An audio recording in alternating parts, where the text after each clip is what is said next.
Hey everybody, John Elsing again, and glad to talk to you again. I'm coming to you today from a hotel in Fargo, North Dakota. Beautiful Fargo, North Dakota. And so while I'm here in this hotel room, thought I would present to you my next vlog. And we are talking about leadership. We're talking about what I call the S factor. And we are comparing that to 6 different dysfunctional leadership styles.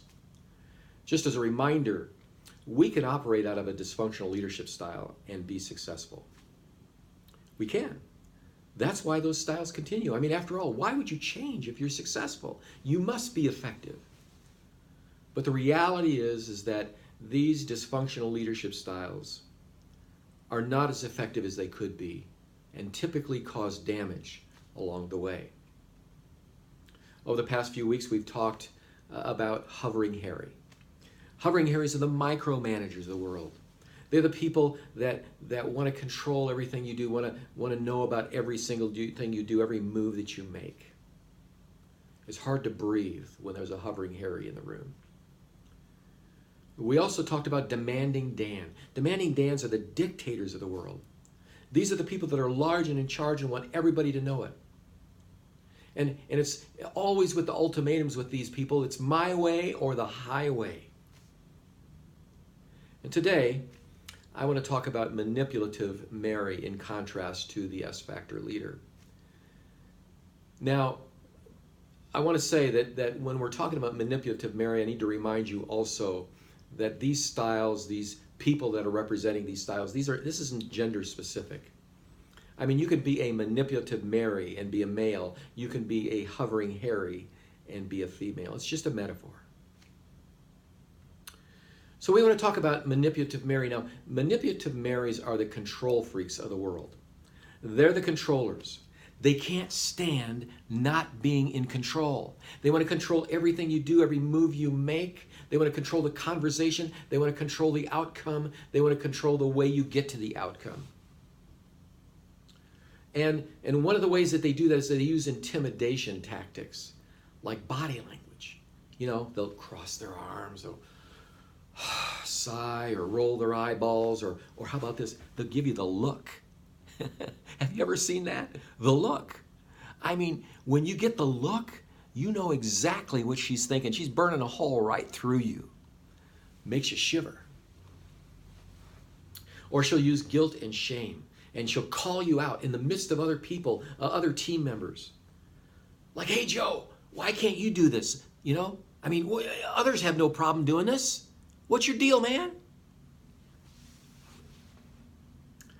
I knew a youth pastor a few years ago who told me that the lead pastor, the senior pastor of his church, when they had a one-on-one, he was required to bring him his calendar and talk about every 15-minute segment of his day.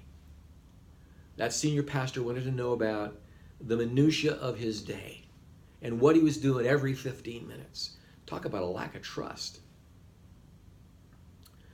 I also knew a guy that would control people through sarcasm. Like he would say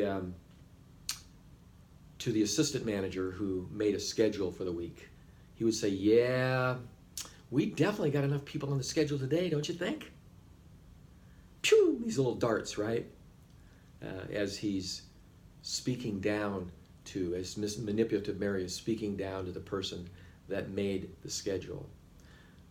Instead of showing them how they wanted them to make the schedule, somehow they imagine that talking down to them and being sharp and using sarcasm somehow is more effective.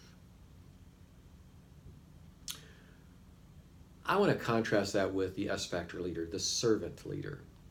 Now, you might be wondering, if you're a Manipulative Mary, do I have to give up control to be an S-Factor leader? Well, kinda. You see, control is a prohibitor of empowerment. It's impossible to empower people you don't trust, that you're trying to control. Control's like the gate that keeps the sheep in the pen.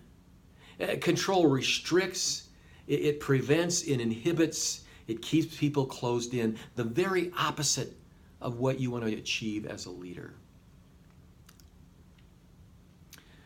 Micromanagers live in a world where they seem to think that in order for you to be successful, for their team to be successful, that they have to do everything the way they do it. And they attempt to control you to be like them. Monet and Picasso were both legendary artists, but they clearly approached their art from a totally different angle.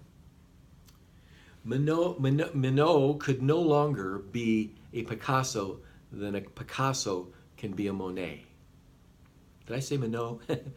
Monet could not possibly be a Picasso, and Picasso could not possibly be a Monet. Can you imagine if Monet was in charge of this painting and Picasso was the artist, and he tries to get Picasso to paint like he painted? It would be disastrous. The result would be horrendous. You see, S-factor leaders don't control people, they release people. They release them to become the best version of themselves, and the result is their form of a masterpiece. And the effect of this is a dynamic, multifaceted organization where everybody gets to serve the guest from a different angle. And the result is that the guest, the customer, gets what we call legendary service, gets a legendary result. They get a masterpiece. What would the world be like if the manipulative Marys of the world laid down their desire to control everybody and instead thought about ways they could serve their team to become the best versions of themselves? And the result of that, what you have there, is what we call a win-win. That's what S-factor leaders do. Great talking to you. See you next time.